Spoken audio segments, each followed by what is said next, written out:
I made up my mind what I'm going to do. So this is 500 pounds of extra fine media. So I'm going to go ahead and just blast the thing myself. So I'll bring you back.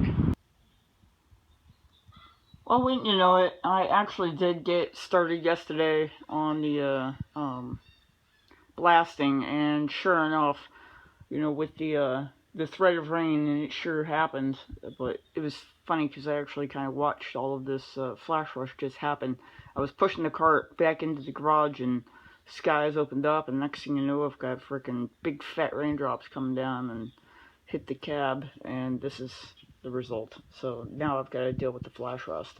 It's really not that bad, but yeah, it's there. I still got to work on the cab.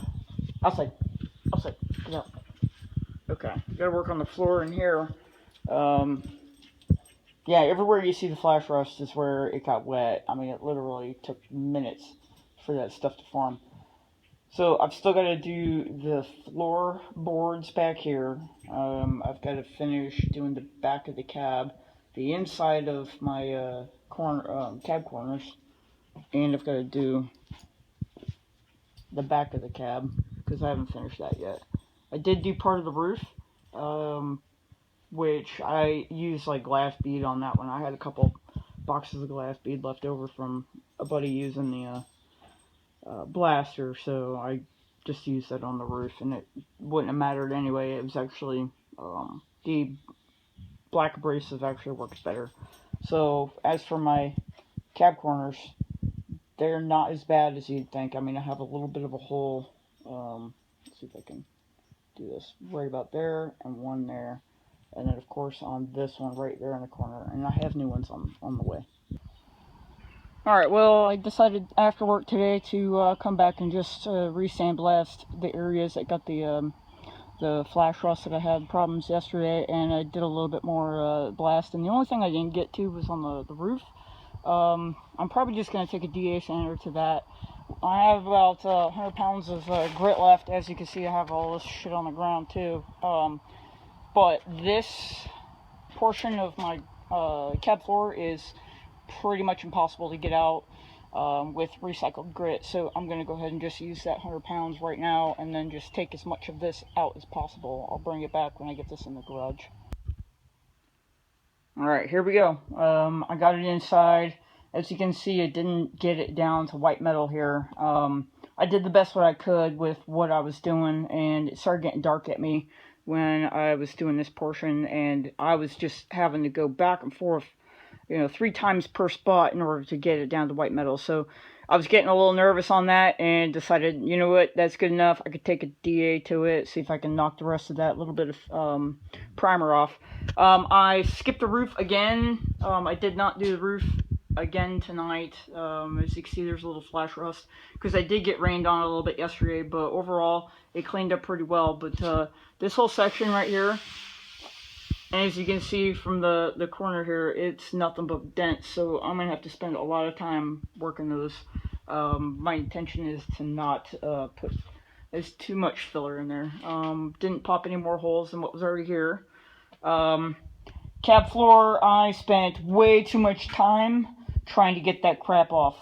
I ran out of time and media right when I got to this spot, plus the hose on my blaster blew a hole probably about 3 feet into it, so I had to cut the hose, and you know what, I'm gonna have to dig on this with probably a grinder.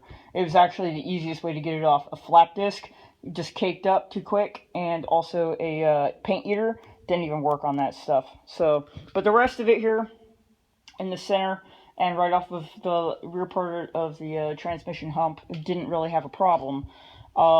Dash, there's a little bit of corrosion right here. There is actually a plate that goes over it that I've already blasted at work. It's sitting in my bin. That black down there is actually a chassis saver that I put on there prior to me putting that floor pan in. So I did not do any welding yet. I'm going to go ahead and finish that here in the next day or two. Tomorrow morning I'm off. I have a late night, so I'm going to try to clean this as much as possible and then see if I can put any kind of epoxy on it. I don't expect any rain, but you never know. You never know around here. This place is nuts. Struggled to get any of the old seam sealer out. That stuff is rock hard, and the blaster didn't do nothing to it, so it just kind of just hung out. So I'm gonna have to probably get a heat gun on it. I don't know. If you guys got tricks or whatever, let me know. That ain't coming out. No damage anywhere except for there was a tiny little bit of Bondo right here, and there is kind of a dent somewhere in the back panel here. It's a tiny little one. It did have a little bit of rust issues right here and right here, but if you refer back to some of my, previous videos, probably the first ones, you'd see that the bed floor on that cab, or I'm sorry, on the bed floor Ford section was completely rotten out. Well, this is actually where it was touching, right in that area. So water would splash down onto the bed rail right here, and then probably just hit that constantly. So that is a little pitting. I don't have any rust through there. I just got a little bit of rust through down in the cab corners, and new ones are on the way. Another little Bondo that I had was, this was already like that though. No Bondo in that one. Bondo was here. Right there. It was so minimal that I didn't even know it when I was taking it out with the blaster. And I was like, oh, there's a dent there. Up here. Drip rail looks alright. I got rust starting from all there, all the way through here. That's going to be fun to fix. And, yeah, not bad.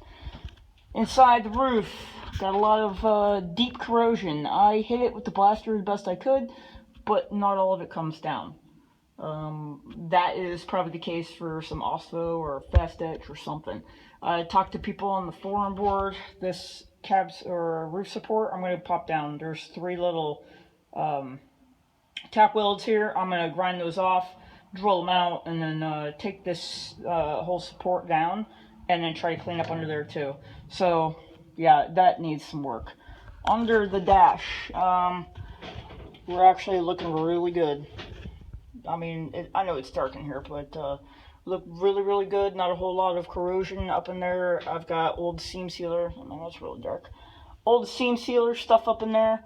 I'm gonna have to dig out. And then there's this that's, I don't know what it is, but it's some kind of glue. And I'm gonna have to hit it with a sander because I couldn't get it out. Not even with the blaster putting it on full speed to it. Found my pinholes along my weld here. I mean, it's not even ground down. I didn't even take the time to do that.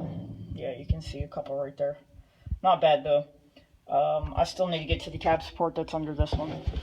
Alright, so I have not done any vacuuming out yet. I just took an air hose to this, and that's what I got. So I don't know if I really saved a whole lot. I mean, money-wise, yeah, I did save some money doing this myself. I went through probably about 600 pounds of media to get through all of this over the course of about 3 evenings. I did recycle a whole lot of it, but not a lot. I have about 300 pounds of it in a trash can outside that I'm going to have to sift through, and I'll reuse again when I go to do the bed and inner fenders and all the other stuff.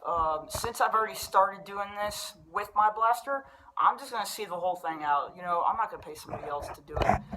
If you're interested in doing this yourself and you don't have the equipment, I almost want to tell you, just save your money and pay somebody else to do it, because the cleanup was freaking horrendous. It's everywhere. My backyard is looks like a sandlot right now, and I know I live on the Jersey coast, but wow, it's everywhere. And actually, I'm kind of a little worried that my dogs are going to run around in that stuff and get it on their feet, then they're going to lick it, and then, I don't even want them to get sick from that stuff. So, anyway, if you have not purchased any of the blasting equipment, then save your money, pay somebody else to do a good job on it.